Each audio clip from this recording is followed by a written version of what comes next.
Tatlong future superstars, isang number 1 pick. Pero kung ikaw may hawak ng unang selection, sino ang pipiliin mo? Number 1, AJ Debonsa, 6'8 forward ng BYU. Si AJ ang definition ng modern NBA superstar wing. May size, athleticism, shot creation, at elite scoring instincts. Siya ang uri ng player na kaya maging first option ng kahit pa isang championship contender team. Mga strengths niya, syempre elite 3-level scorer, kayang pumuntos sa kahit saang bahagi ng court. Explosive athlete in transition and can create his own shot. Isa rin siyang versatile defender with great physical tools. At higit sa lahat, yung kanyang superstar mentality and confidence. Mga weaknesses, sa decision making. Pwede niya pang improve dahil sometimes nagsisettle siya sa mga difficult jumpers instead na pwede pang mas madaling tira para sa kanya. At yung kanyang playmaking na hindi pa elite level. Ang kanyang NBA comparison, isa tong Jason Tatum and Anthony Edwards hybrid.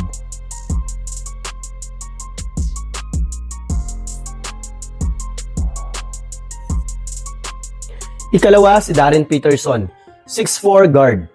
Peterson is arguably the most polished perimeter scorer in the class. Yung smooth handles, advanced footwork, at yung pagiging natural shot creator niya. Marami nga ang naniniwalang siya ang may pinakamataas na offensive floor sa draft. Strengths, kanyang elite shot creation, excellent scorer from all areas, at yung kanyang strong ball handling, clutch shot making ability, at high basketball IQ.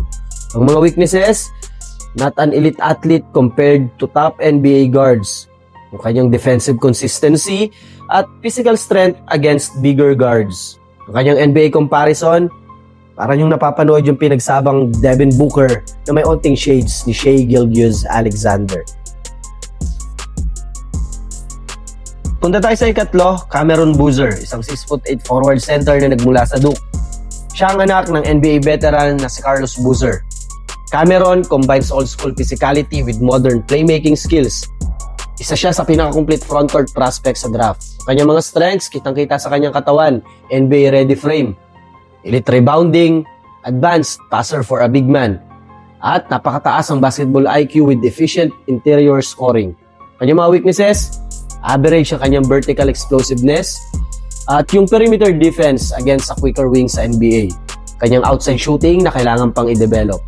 NBA comparisons, kitang-kita mo sa kanyang galawan at pangkatawan ang style ni Paolo Banchero na sinamahan ng IQ, lalo na sa passing, ni Alperen Sengun. Ngayon, kung ang hanap ng isang team ay isang pure superstar upside, nandiyan si AJ Debonsa. Siyang safe sa number 1. But if you want the most polished scorer, punta ka kay Darren Peterson. Pero kung hinahanap mo ay yung pinaka-complete frontcourt player na NBA ready, si Cameron Boozer ang karapat-dapat dyan. Ngayon, ang tanong ay simple lang. If you own the number 1 pick in the 2026 NBA Draft, who would you select?